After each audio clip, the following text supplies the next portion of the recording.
दोस्तों आज की वीडियो में मैं आपको सूर्य ग्रह की महादशा में हमें कौन कौन से उपाय करने चाहिए वो आज मैं आपको बताने वाला हूँ। तो लेकिन दोस्तों उससे पहले मैं आपको एक बात बताने वाला हूँ कि ज्यादातर जातक सूर्य को जल देते रहते हैं, लेकिन उन्हें ये पता नहीं होता कि सूर्य को जल देने से हमें क्या लाभ होता है और क्या हानि होती है। तो दोस्तों सूर्य ग्रह को जब हम जल देते हैं तो वो एक प्रकार का दान होता है। जैसे कि अगर आपकी कुंडली में मान लो सूर्य ग्रह उच्च राशि में बैठा है, मित्र राशि में बैठा है, अच्छे ग्रह में बैठा है। यहाँ एक चार्ट के माध्यम से बताता हूँ। मान लो सूर्य ग्रह आपका कुंडली में उच्च राशि में बैठा है, जहाँ मित्र राशि में बैठा है, यानी कि आपको अच्छे फल देने वाला है। उसकी डिग्री है 11। क्योंकि दोस्तों आपको पता है कि कोई भी ग्रह जो 0 से 30 डिग्री का होता है, यानी कि जो ग्रह 0 से 30 डिग्री का होगा, अगर 0, 1, 2, 3 डिग्री का ग्रह हुआ तो वो होगा बाल अवस्था का।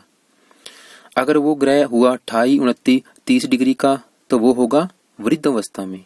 अगर कोई भी ग्रह 10 डिग्री से लेके 20 डिग्री के अंदर होता है तो वो पूरा बलवान होता है। बलवान मतलब अगर वो आपको अच्छे फल देगा तो पूरी मात्रा में देगा, अगर खराब फल देगा तो पूरी मात्रा में देगा। मान लो अगर आपकी कुंडली में सूर्य ग्रह 11 डिग्री का बैठा है, उच्च राशि में बैठा है, यानी कि आपको अच्छे फल देने वाला है, लेकिन आप अगर सूर्य को जल देते रहते हो तो इसकी वजह से सूर्य ग्रह की जो डिग्री है, क्योंकि ये सूर्य ग्रह का दान हो जाएगा, जिसकी उसके कारण उसकी डिग्री कम हो जाएगी, माइनस हो जाएगी, वो चली जाएगी 0। तो रोजाना सूर्य को जल देने से डिग्री हो जाएगी 0, यानी कि आपको जो सूर्य ग्रह अच्छे फल देने वाला था वो उसके अच्छे फलों में कमी आ जाएगी। तो इसलिए आपको पता होना चाहिए कि आपकी कुंडली में सूर्य ग्रह मार्क है, कारक है, योग कारक है, नीच राशि में बैठा, किस राशि में बैठा है, कैसा है, तभी आप कोई भी उपाय करें। हाँ, अगर आपकी कुंडली में सूर्य ग्रह उच्च राशि में बैठा है, मित्र राशि में बैठा है, अच्छा है, कुंडली का योग कारक है, उसकी डिग्री कम है, 0 डिग्री का बैठा है, 0, 1, 2, 3 डिग्री का बैठा है, तब आप उसका रत्न धारण करें। रत्न सिर्फ दोस्तों आपको पता है उसका बल बढ़ाता है, यानी कि उसको प्लस कर देगा, उसकी डिग्री बढ़ जाएगी, और जो दान होता है उसे माइनस कर देगा। तो लेकिन दोस्तों कुछ ऐसे उपाय होते हैं कि चाहे ग्रह कुंडली में जैसी मर्जी स्थिति में बैठा हो, चाहे योग कारक है, नीच राशि में बैठा है, मित्र राशि में बैठा है, पापी ग्रहों के साथ बैठा है, जैसी मर्जी कंडीशन में बैठा, अगर आप वो उपाय करते हो तो वो आपको हमेशा बेनिफिट देंगे।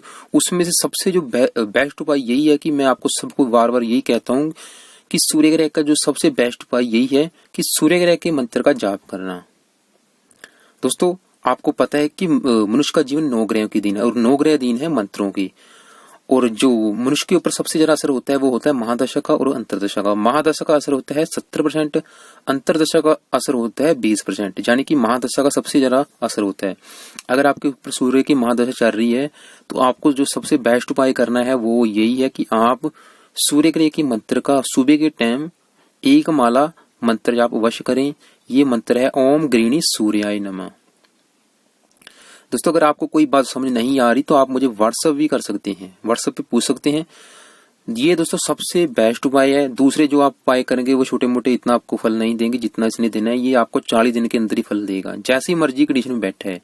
अगर अच्छा है तो मंत्र जाप करने से और अच्छा हो जाएगा। अगर बुरे फल दे रहा है तो बुरे फल की बजाय आपको अच्छे फल देने शुरू करेगा। तो इसका जब तक इसकी महादशा है सूर्य की तब तक इसका मंत्र जाप करते रहो सूर्य ग्रह का, ओम गृणी सूर्याय नमः। दूसरा इसका जो बेस्ट उपाय है वो है आप रविवार का व्रत रखें, क्योंकि सूर्य ग्रह का जो दिन है वो रविवार है, तो आप वो सूर्य ग्रह के लिए रविवार का व्रत रखें। अगर महादशा चल रही है, सूर्य ग्रह खराब कंडीशन में बैठे तो इसका व्रत जरूरी है आपको रखना। तीसरा जो बेस्ट उपाय है वो है सूर्य ग्रह की जो देवता है वो है श्री विष्णु देव जी।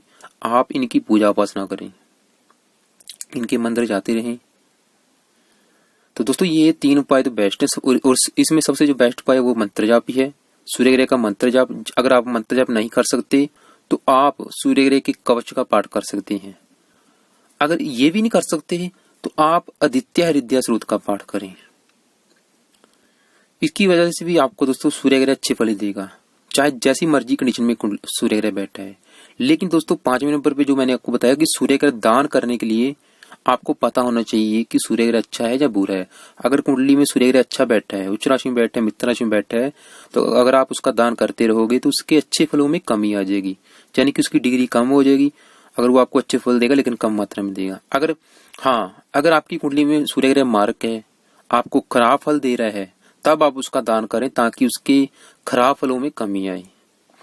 तो सूर्य ग्रह के दान आपको मैं बता दूं कि पहले नंबर पे है, अगर आपको पता है कि सूर्य आपकी नीच राशि में बैठे है, कुंडली का मार्क है, छठे आठ में 12वें घर में बैठा, आपको खराब फल दे रहे हैं, तो उसके लिए आप सूर्य ग्रह को जल देना है।